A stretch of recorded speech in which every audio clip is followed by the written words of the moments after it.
The sky split. A blue, shimmering fissure tore across the heavens. Fear, primal and sharp, gripped the world. Two colossal spaceships, linked like monstrous conjoined twins, emerged from the rift.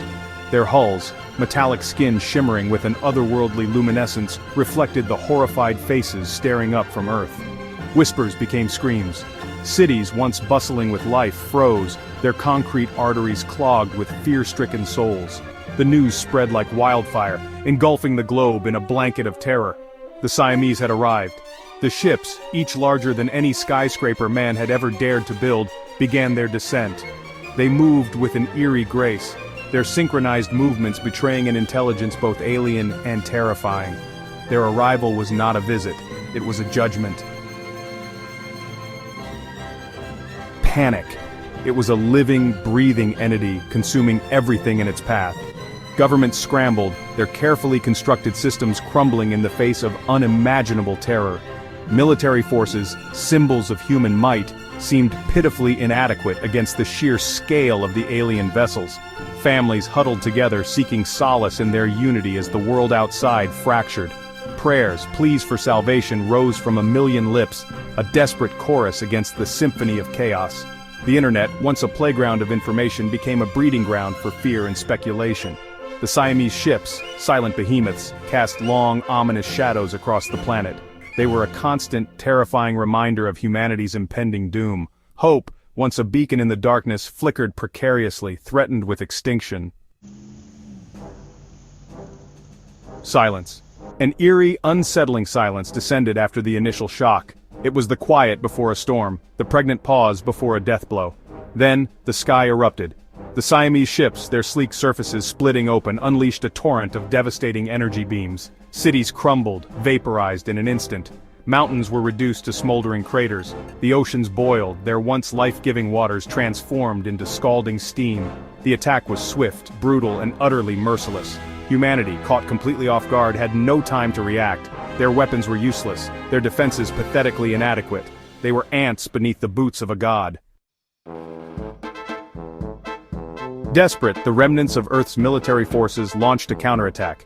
They knew the odds were against them, but surrender was not an option. Every soldier, every pilot, every tank operator understood the gravity of the situation. They were fighting not just for their lives, but for the very survival of humanity. The air was thick with tension and the ground trembled under the weight of their resolve. Fighter jets, dwarfed by the immensity of the Siamese ships, screamed into the air, their missiles little more than angry mosquitoes against armored giants. The pilots, with nerves of steel, pushed their machines to the limit, weaving through the sky in a desperate dance of life and death.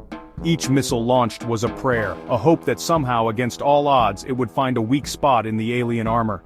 Tanks, once formidable machines of war, fired futilely at the impenetrable hulls of the alien vessels. The ground shook with each shot, but the alien ships remained unscathed. The tank operators, seasoned veterans of countless battles, felt a growing sense of helplessness. Their mighty cannons, which had once turned the tide of wars, were now nothing more than pea shooters against the alien behemoths.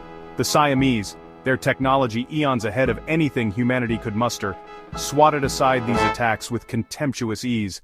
Their ships moved with a grace and precision that seemed almost otherworldly.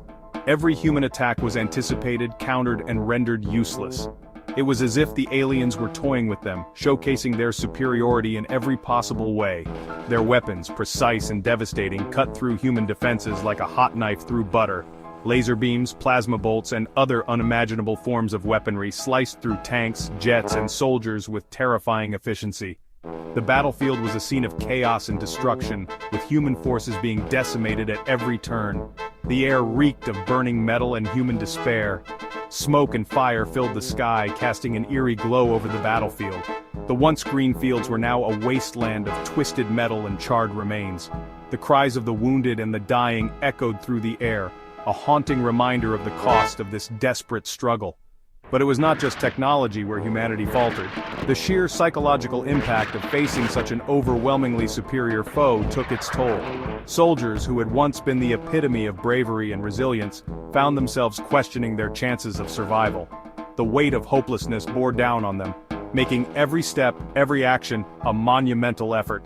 Their very nature, their mono-existence, as the Siamese scornfully dubbed it, was their fatal flaw. The aliens, with their dual minds and shared consciousness, saw humanity's individuality as a weakness.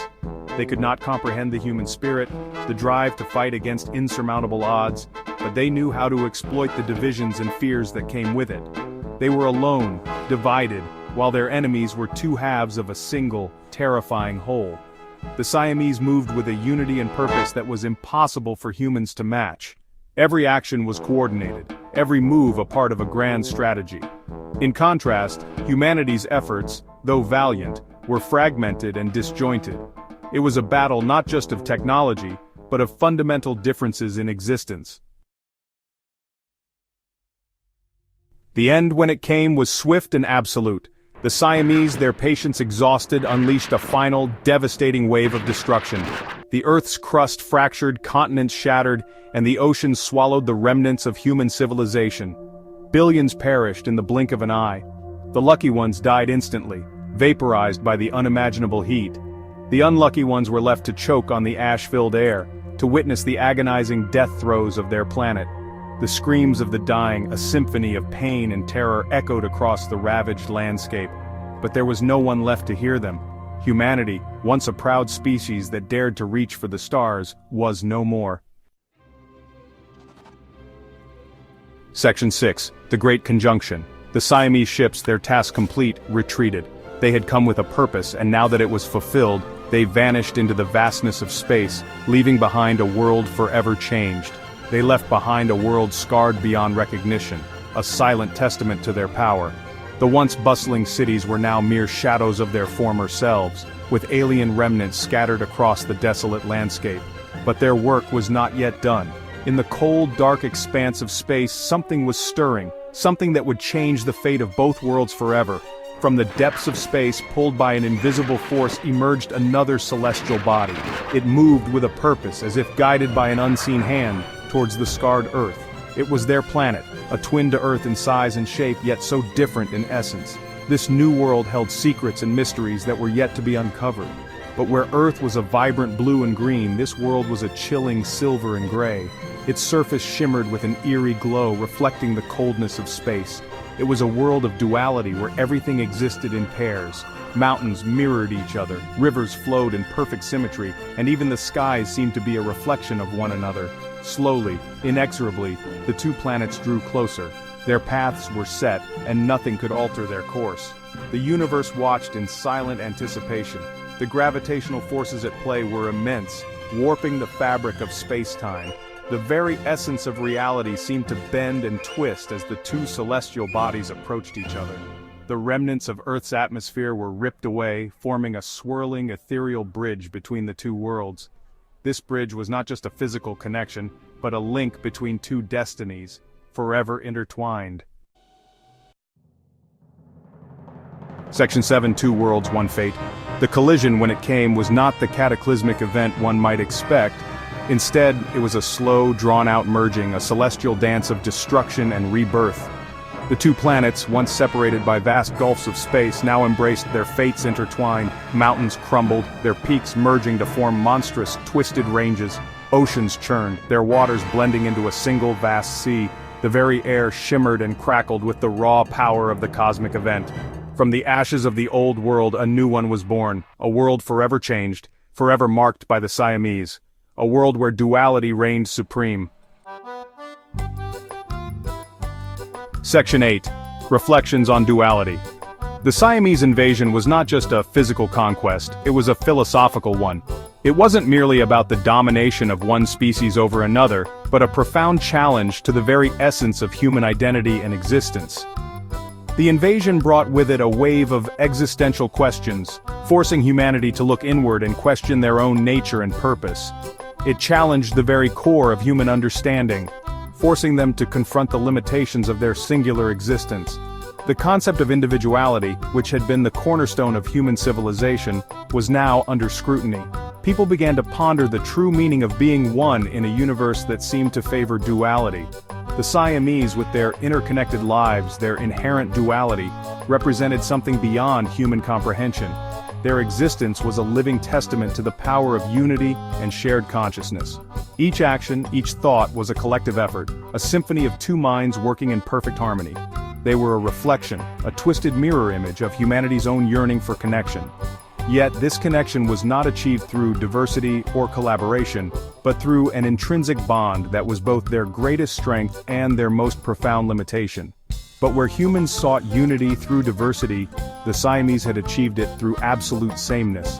This sameness was not just physical, but also mental and emotional, creating a unified front that was nearly impossible to penetrate.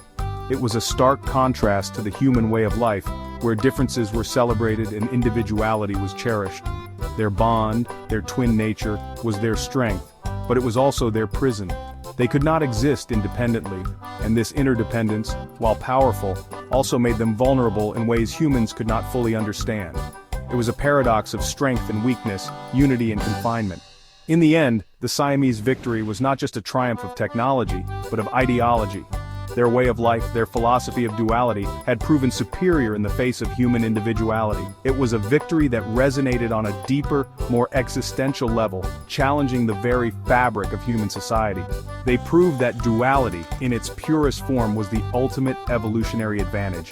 This duality allowed them to adapt, to think, and act in ways that were beyond the reach of singular beings. It was a testament to the power of unity and shared purpose, a lesson that humanity had yet to fully grasp. And humanity, in its monostate, was simply not equipped to compete. The defeat was not just a loss of territory or power, but a profound existential crisis. It forced humans to reevaluate their place in the universe and to question whether their cherished individuality was a strength or a fatal flaw.